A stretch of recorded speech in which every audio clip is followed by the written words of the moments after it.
ಇಂದು ನಾವು ಕೇವಲ ರುಚಿಕರ ಮಾತ್ರವಲ್ಲದೆ ನಂಬಲಾಗದಷ್ಟು ಆರೋಗ್ಯಕರವಾದ ಪಾಲಕ್ ರೊಟ್ಟಿ ಬಗ್ಗೆ ಮಾತನಾಡುತ್ತಿದ್ದೇವೆ. ತಾಜಾ ಪಾಲಕ್ನಿಂದ ತಯಾರಿಸಿದ ಸುಂದರವಾದ ಹಸಿರು ಪೌಷ್ಟಿಕಾಂಶಗಳಿಂದ ತುಂಬಿದ ರೊಟ್ಟಿ. ಪಾಲಕ್ ರೊಟ್ಟಿಯನ್ನು ಪ್ರಾಥಮಿಕವಾಗಿ ಪೌಷ್ಟಿಕ ಮತ್ತು ಸುವಾಸನೆಯ ಭಾರತೀಯ ಆಹಾರವಾಗಿ ಬಳಸಲಾಗುತ್ತದೆ. ಇದು ದಿನದ ಯಾವುದೇ ಸಮಯಕ್ಕೆ ಸೂಕ್ತವಾದ ಸಂಪೂರ್ಣ ಮತ್ತು ಆರೋಗ್ಯಕರ ಊಟದ ಅಂಶವಾಗಿ ಕಾರ್ಯನಿರ್ವಹಿಸುತ್ತದೆ. ಪಾಲಕ್ ಸೊಪ್ಪು ಕಬ್ಬಿಣ, ಜೀವಸತ್ವಗಳು, ಫೈಬರ್ ಮತ್ತು ಉತ್ಕರ್ಷಣ ನಿರೋಧಕ ಶಕ್ತಿಗಳಾಗಿದ್ದು, ಇದು ರೋಗನಿರೋಧಕ ಶಕ್ತಿ, ದೃಷ್ಟಿ ಮತ್ತು ಮೂಳೆಯ ಆರೋಗ್ಯವನ್ನು ಬೆಂಬಲಿಸುತ್ತದೆ.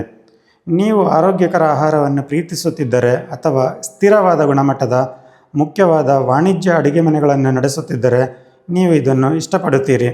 ಪಾಲಕ್ ರೊಟ್ಟಿ ಸಾಂಪ್ರದಾಯಿಕ ಭಾರತೀಯ ಅಡುಗೆ ಮತ್ತು ಆಧುನಿಕ ಆರೋಗ್ಯಕರ ಆಹಾರದ ಪರಿಪೂರ್ಣ ಮಿಶ್ರಣವಾಗಿದೆ. ಪಾಲಕ್ ರೊಟ್ಟಿ ಪೌಷ್ಟಿಕ ಮತ್ತು ರುಚಿಕರವಾಗಿದ್ದರೂ ದೊಡ್ಡ ಜನಸಂದಣಿ, ಕ್ಯಾಂಟೀನ್ಗಳು, ಹೋಟೆಲ್ಗಳು ಅಥವಾ ಕಾರ್ಪೊರೇಟ್ ಅಡುಗೆಮನೆಗಳಿಗೆ ಅದನ್ನು ಕೈಯಾರೆ ತಯಾರಿಸುವುದು ಸಮಯ ತೆಗೆದುಕೊಳ್ಳುತ್ತದೆ. ಅದಕ್ಕಾಗಿಯೇ BK ಇಂಜಿನಿಯರ್ಸ್ ಬೆಂಗಳೂರು ಆಧುನಿಕ ಅಡುಗೆಮನೆಗಳನ್ನು ಗಮನದಲ್ಲಿಟ್ಟುಕೊಂಡು ತಮ್ಮ ರೊಟ್ಟಿ ಅಥವಾ ಚಪಾತಿ ತಯಾರಿಸುವ ಯಂತ್ರಗಳನ್ನು ವಿನ್ಯಾಸಗೊಳಿಸಿದ್ದಾರೆ. ನೀವು ವೇಗ, ನೈರ್ಮಲ್ಯ ಮತ್ತು ಸ್ಥಿರತೆಯೊಂದಿಗೆ ಈ ಪೌಷ್ಟಿಕಾಂಶದ ಒಳ್ಳೆಯತನವನ್ನು ಜನಸಾಮಾನ್ಯರಿಗೆ ತಲುಪಿಸಬಹುದು.